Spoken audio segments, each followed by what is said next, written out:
Pemirsa, setelah melakukan pencarian selama 3 hari, tim SAR gabungan akhirnya menemukan kru kapal LCT Bora 5 yang diduga tenggelam akibat gelombang tinggi di perairan Tagulandang, Sitaro. Tim SAR gabungan dari Basarnas, Polairut hingga KKP dengan melibatkan 5 kapal akhirnya berhasil menemukan 12 kru kapal Bima 5 yang diduga tenggelam akibat gelombang tinggi yang terjadi pada hari Minggu yang lalu.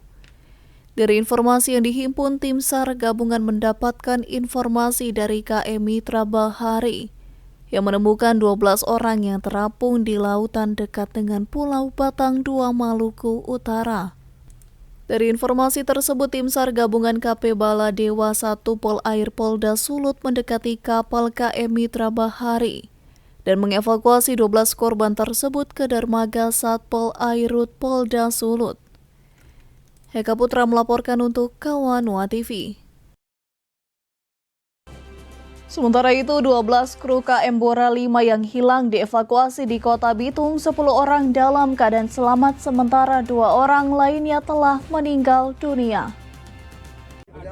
Tim SAR gabungan akhirnya mengevakuasi 12 kru KM Bora 5 dari KM Mitra Bahari yang telah sampai di Kota Bitung pada hari Selasa tadi malam.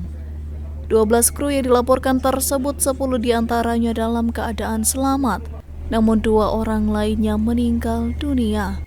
Kita lihat tadi bahwa 12 orang yang ditemukan, 10 yang selamat, 2 yang meninggal.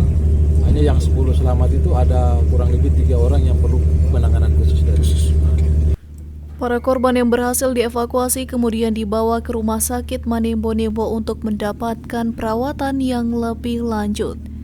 Heka Putra melaporkan untuk Kawanua TV.